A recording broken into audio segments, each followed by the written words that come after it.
셋째 마당 1장 진행하고 있습니다. 이번에는 하단 탭 만드는 방법에 대해서 같이 한번 살펴보도록 하겠습니다.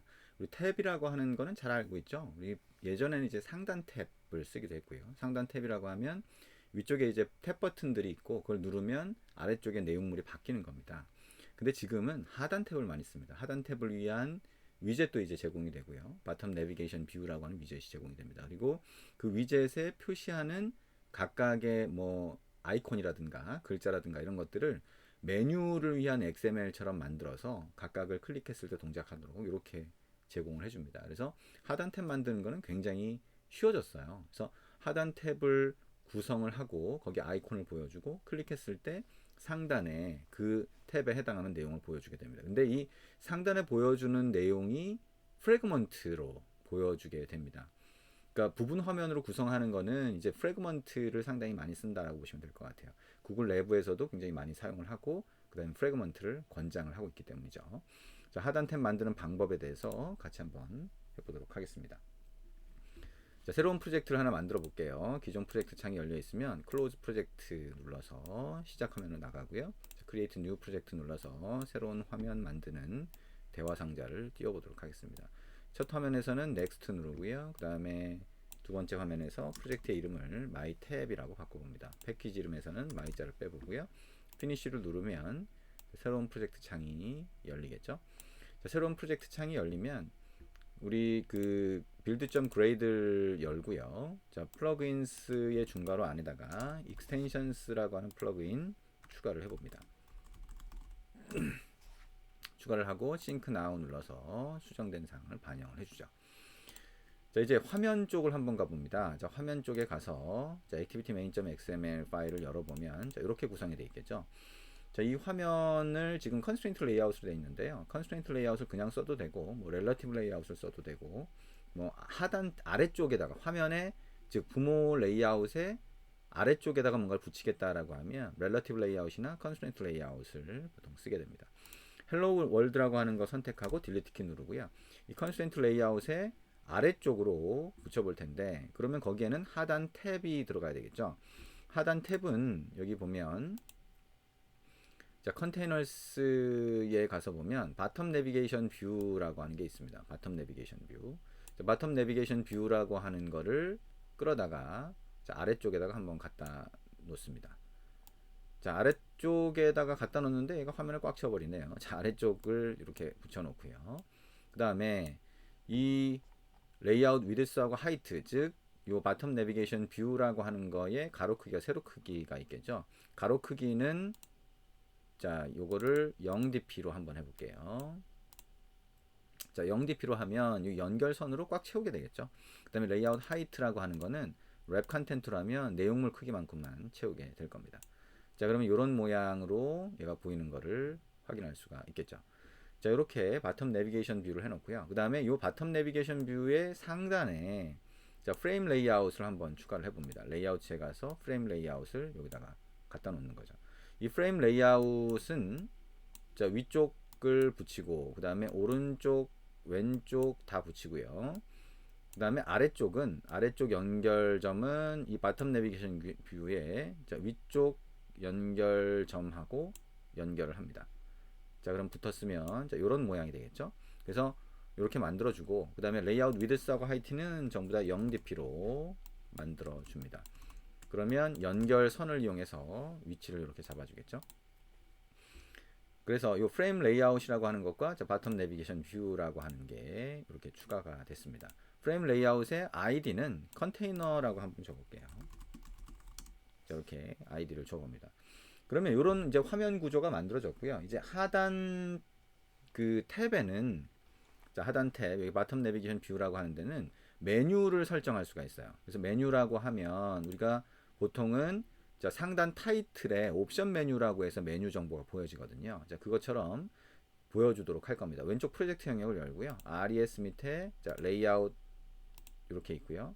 그 다음에 뭐 드로어블 이런 폴더들이 있는데 여기에 메뉴라고 하는 폴더를 만드시면 돼요. 메뉴 정보를 하나 정의를 하고 싶으면 RES 선택하고 오른쪽 마우스 버튼 눌러서 뉴 그 다음에 디렉토리 여기다가 메뉴 이렇게 하면 메뉴 폴더가 만들어집니다. 다시 메뉴 폴더에서 오른쪽 마우스 버튼 누르고 뉴 메뉴 리소스 파일이라고 하면 새로운 파일을 하나 만들 수 있는데요. 자, 이거를 메뉴 밑줄 긋고 탭.xml 그 다음에 OK 눌러줍니다. 자, 메뉴 탭.xml 파일이 하나 만들어지는데요. 그러면 이 파일은 메뉴 정보를 나타내는 거예요. 일반적으로 이 타이틀, 상단 타이틀이 있는 게 이제 액션 바라고 하는데, 액션 바의 오른쪽에 글자나 아이콘으로 된 이런 메뉴들, 그 다음에 땡땡땡으로 해서 숨겨진 메뉴들 있죠. 자, 이런 것들을 우리가 추가를 할 수가 있습니다. 일반적으로 여기 이제 화면에서 이렇게 추가할 수도 있고요. 아니면 여기 이제 코드 또는 스플릿으로 가서 이렇게 추가할 수도 있습니다. 자, 메뉴라고 하는 게 이렇게 있고 그 안에다가 각각의 아이템을 추가를 할 수가 있습니다. 그러면 이제 디자인 화면에서 보면 이제 요 메뉴라고 하는 게 있고 메뉴 아이템이 있죠. 그죠? 여기 컴포넌트 트리에 메뉴가 이미 하나가 있고 메뉴 아이템을 여기서 끌어다가 추가할 수 있다는 의미가 됩니다. 자, 이거를 하나 추가를 해보면 자, 메뉴 아이템이 하나 추가가 됐네요. 그 다음에 또 하나 추가하고 또 하나 추가를 해봅니다. 자, 3개의 아이템이 추가됐고 그 메뉴가 이런 식으로 보일 수 있다라고 하는 걸 미리 보기로 자, 여기 보여주고 있습니다. 저 이런 식으로 보여줄 수 있다는 거죠. 이 땡땡땡 버튼을 누르면 이렇게 보이는 거. 자, 안드로이드 앱 쪽을 사용을 해봤다라고 하면 이런 걸 보신 적이 있을 수 있어요. 그리고 이제 이 아이템이라고 하는 걸 선택을 해보면 여기 속성 같은 것들을 넣을 수가 있습니다. 여기다가 아이디에다가 첫 번째는 탭 1이라고 하고요. 두 번째는 탭 2, 세 번째는 탭 3으로 아이디를 한번 넣어보겠습니다. 오, 그러면 여기서 이렇게 다 보여주네요. 우리 메뉴 같은 경우에도 컴포넌트 트리에서 보여준다라고 하는 거 알 수가 있습니다. 타이틀이라고 하는 게 있는데요.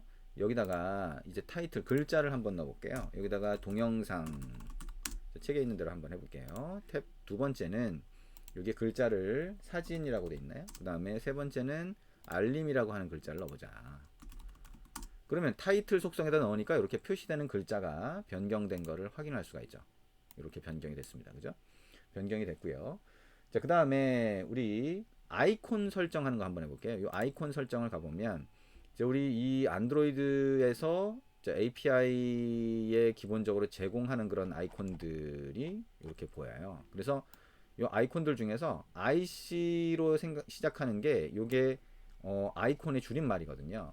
그래서 동영상 같은 경우는 이 중에서 동영상에 해당할 것 같은 그런 아이콘을 찾아서 여러분이 설정을 하시면 돼요. 그래서 여기 보면 뭐 미디어 플레이라고 하는 게 있고요.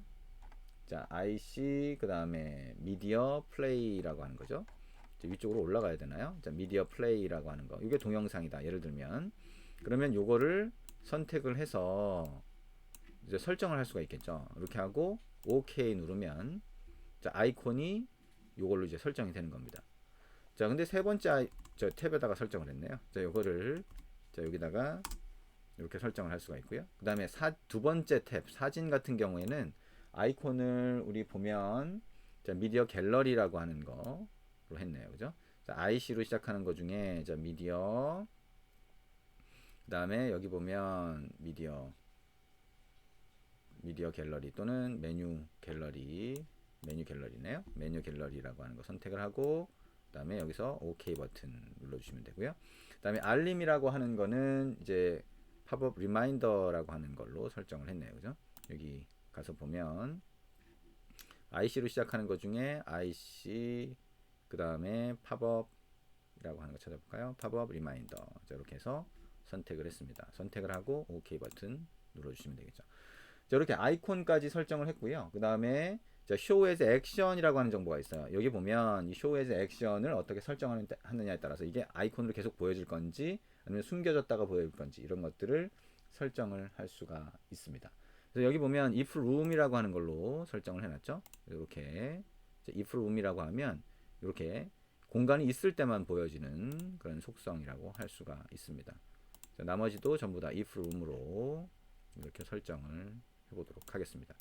자, 이렇게 하면 요 탭을 위한 탭 버튼이라고 할 수가 있겠죠. 탭 버튼 모양을 메뉴로 설정을 하는 겁니다. 실제로는 이제 여기 이 상단 타이틀에 보여줄 메뉴 같은 걸 설정하기 위한 목적으로 이걸 만드는 건데요. 이렇게 정의를 한 다음에 우리 다시 액티비티 main.xml의 바텀 내비게이션 뷰에 가보면 여기에 아래쪽으로 내려보면 이제 속성들이 쭉 있죠. 그 중에 메뉴라고 하는 게 있습니다. 이 메뉴에서 선택을 해서 좀 전에 만들었던 메뉴 탭이라고 하는 거를 찾아서 OK를 누르면 됩니다. 그러면 이렇게 하단에 버튼들이 보이게 되겠죠. 자, 이런 형태로 우리가 설정을 할 수 있다는 거고요. 어렵지 않죠? 화면에서 웬만하면 지금 다 만들 수 있는 그런 상태가 됩니다. 자, 이렇게 만들어서 넣었다라고 하면 이제 그 다음에 우리가 상단 프래그먼트를, 그러니까 여기에 보여질 이 탭 버튼 눌렀을 때 보여질 프래그먼트들을 정의를 하고요. 그 다음에 코드에서 이걸 눌렀을 때 실제 그 프래그먼트들을 보여줄 수 있게 이렇게 코드를 입력해 볼 수가 있을 것 같습니다. 좀 이따 이어서 하겠습니다.